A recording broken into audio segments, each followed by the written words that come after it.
Okay, I got it in shutter. I think it's in shutter. It might be in aperture priority. I got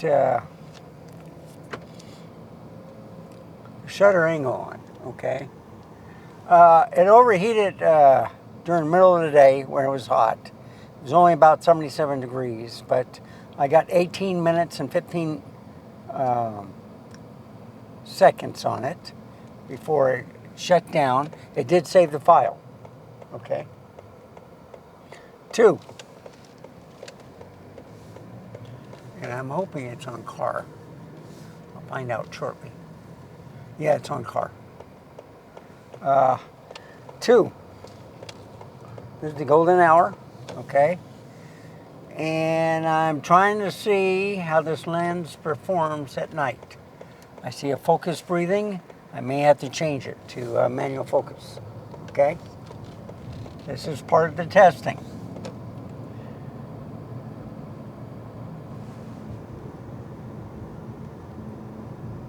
So it's at f2.8.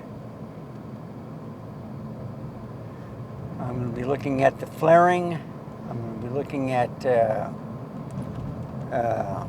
focus breathing, and I'll have it corrected.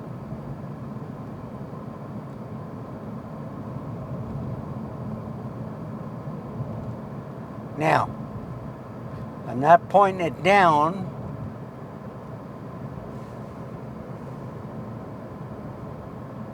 It is level, by the way. So I did use a leveler, but then I'm also looking at the camera. It's level right now.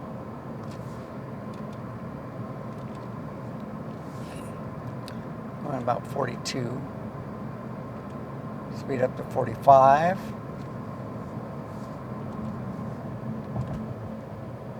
See if it can read that sign. It should. The moon is almost full, so I took some pictures. I'll take some pictures with this camera and stills after this ride. I finally got my lens hood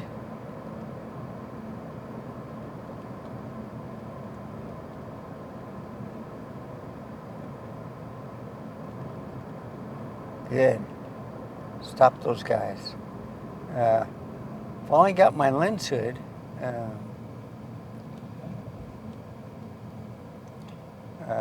Which is 58 millimeter. I did an unboxing. Well, not an unboxing, but I took it out of the plastic bags and stuff, showed what the contents were. So it was a collapsible rubber, I think you would call it a bayonet. And then there's a tulip, okay, which was a hard plastic. So I put on the tulip, and with that lens, when you focus it, the lens turns in a circle, okay? So that tulip didn't work.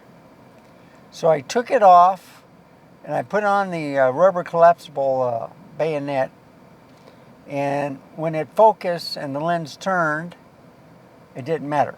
It worked, okay? So anyway, long story short, I did a video on it. Go and watch it on my channel, Randall Brander, and let me know what you think of it. But I thought it was kind of peculiar because I also attached the bayonet to it. So I put on the rubber collapsible bayonet, and then I put inside of it the tulip, hard plastic, and now I got both of them on. So what also came in the package was 2 strings. I think one is you hook it up to the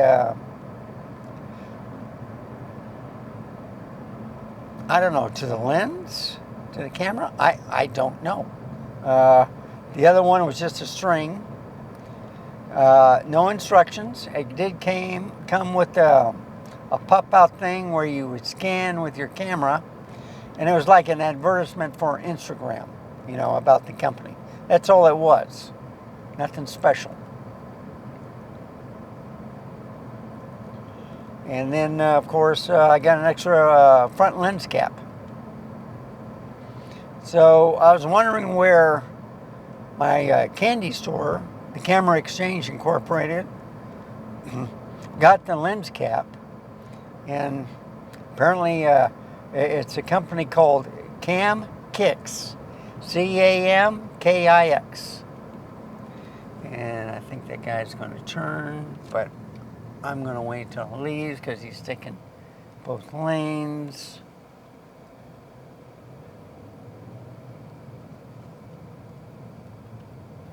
I'm going to go a different way.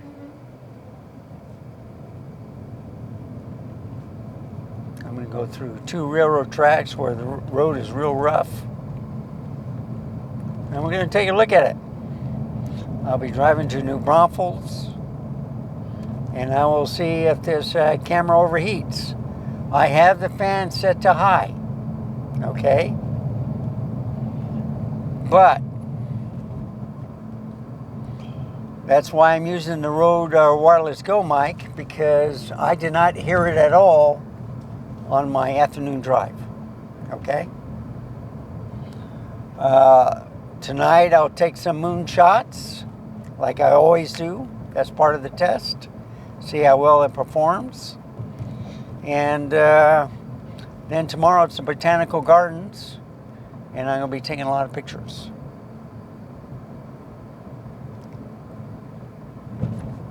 So I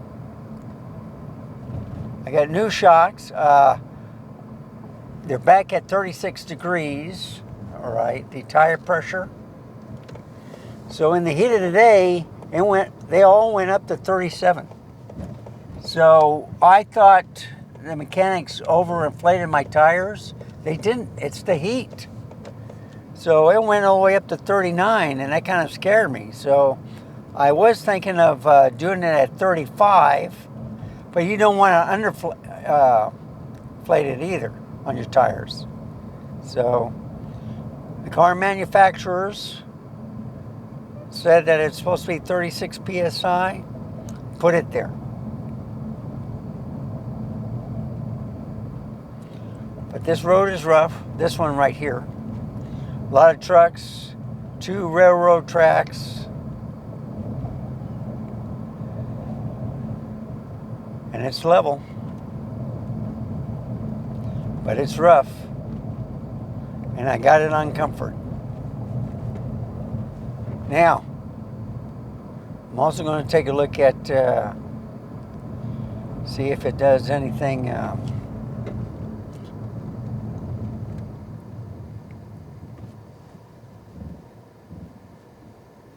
See? Just slow down. Didn't even feel it.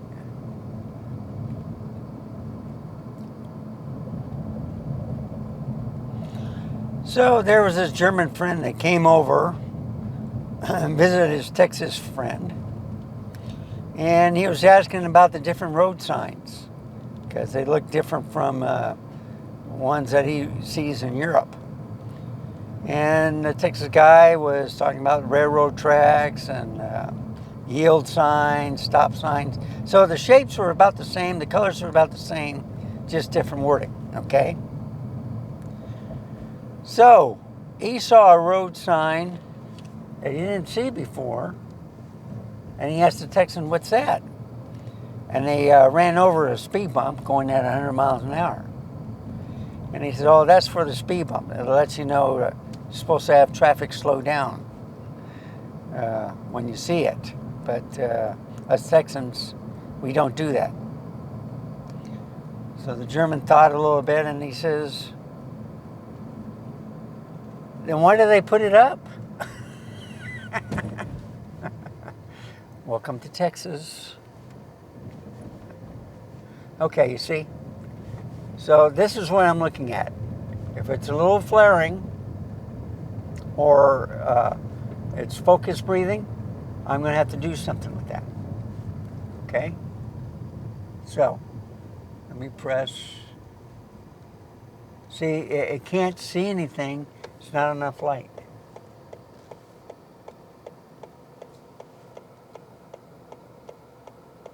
So I'm going to stop somewhere, get the focus, and I'm going to put it in manual focus.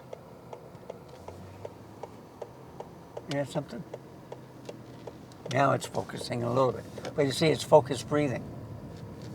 So it could be the windshield, you know, with the reflection. See, it looks good now.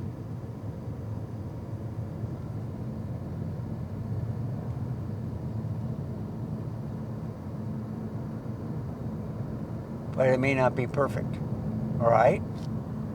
So what I'm going to do is in the video, park somewhere, and then I'm going to change the focusing to manual focusing, okay?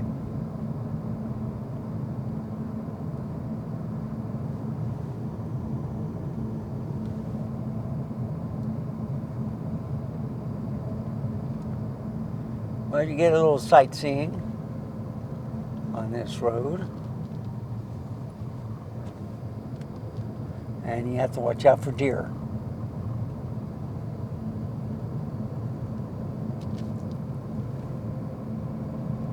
I like going down this little track, offshoot to nowhere.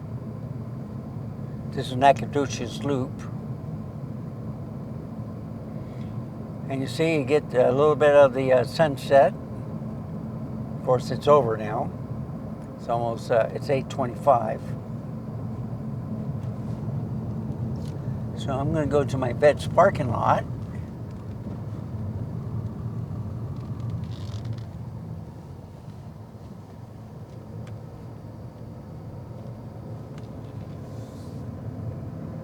And I'm going to redo everything. You see, this is ridiculous. You don't want this stuff to show it on the video. So, anyhow.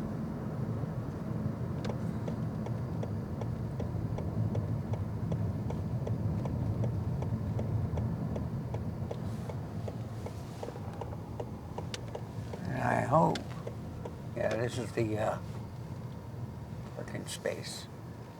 Okay. See a car here. All right.